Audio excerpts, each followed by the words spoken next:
The roar of the crowd hit me like a fist to the chest, a pulsing wave of screams and bass that shook the sticky floor of the open-air venue.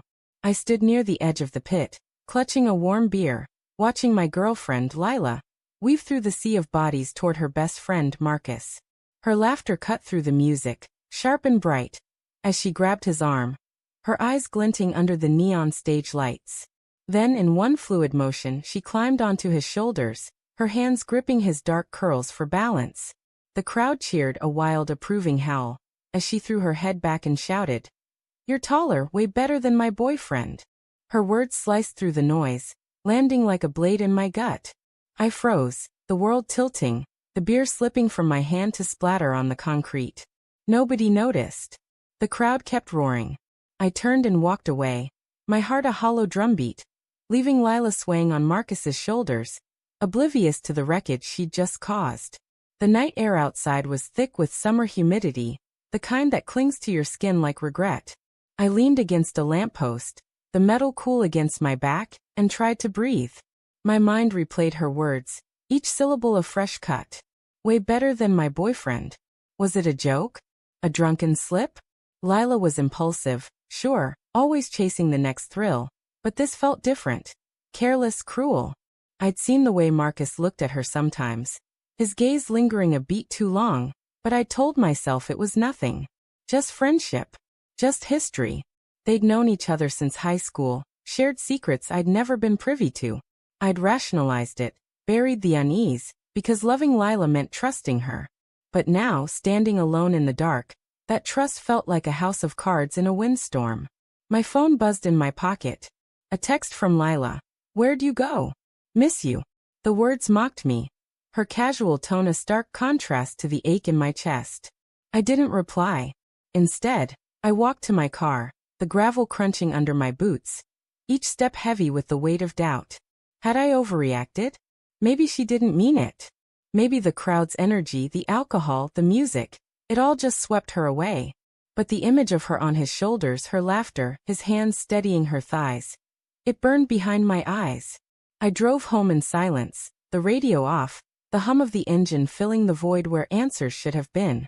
At home, I sat on the couch, staring at the wall where Lila's painting hung, a chaotic swirl of blues and reds she'd made during one of her late-night creative binges.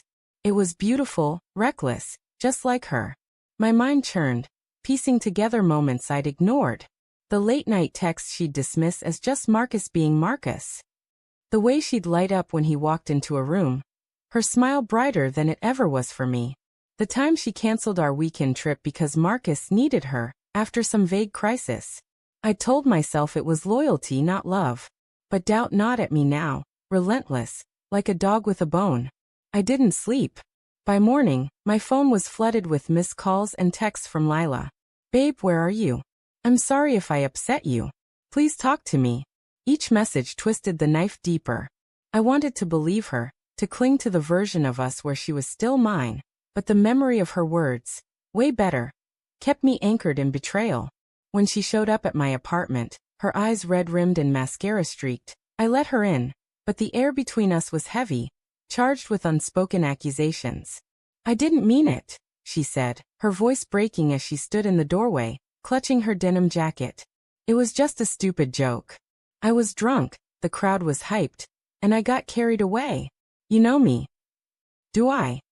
My voice was low, steady, but it trembled with the effort to hold back the storm inside. Because the Lila I know wouldn't humiliate me in front of hundreds of people, wouldn't climb all over her best friend and say he's better. Her face crumpled, and she stepped closer, reaching for my hand. I pulled away, the motion instinctive, and she flinched like I'd struck her. "It wasn't like that," she whispered. "Marcus is just, he's my friend. You're my everything." "Then why say it?" I snapped, the anger spilling out now raw and jagged. "Why him, Lila? Why is it always him?" She opened her mouth, then closed it, her eyes darting away. That hesitation, it was louder than any confession. My stomach dropped, the room spinning as fragments of suspicion clicked into place. "What aren't you telling me?" I asked, my voice barely above a whisper. She sank onto the couch, her hands twisting in her lap. "It was one time," she said finally, her voice so soft I almost missed it. Months ago. Before we got serious. Marcus and we kissed. It was a mistake, and we swore it'd never happen again. I didn't want to hurt you. The world went quiet, the kind of quiet that deafens you, where every sound, her shallow breaths, the hum of the fridge, feels like an intrusion. A kiss. Just a kiss, she said. But it wasn't just a kiss. It was a crack in the foundation of everything I'd believed about us. Why didn't you tell me? I asked, my voice breaking.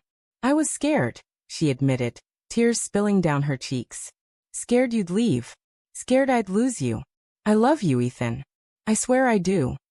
I wanted to scream, to throw something, to erase the image of her lips on his. But more than that, I wanted to believe her. I wanted to rewind to yesterday, to before the concert, when love felt certain. But the truth was out now, sharp and irreversible, and it changed everything. You already lost me, I said, the words tasting like ash. Last night, when you chose him over me in front of everyone. Lila sobbed, reaching for me again, but I stepped back, my heart splintering. Ethan, please, she begged. I'll do anything. I'll cut him out. I'll fix this. But some things can't be fixed. I saw it then, the truth I'd been dodging for months. Lila loved the thrill, the attention, the chaos. And Marcus gave her that in ways I never could. I wasn't enough, not for her. The realization didn't just break my heart. It shattered the version of myself I'd built around her. I opened the door, my hand trembling. Go, I said, my voice hollow. She stood, her sobs quieting into a defeated silence, and walked out. The door clicked shut, and I was alone, the painting on the wall now just colors, not hers anymore. But the real twist came later, when I checked my phone and saw Marcus's text, sent at 3 a.m. I'm sorry, man. I love her too. And just like that, the betrayal doubled. A second blade I hadn't seen coming. Lila hadn't just lost me that night. She'd lost both of us, tangled in her own web of reckless choices, leaving two broken hearts in her wake.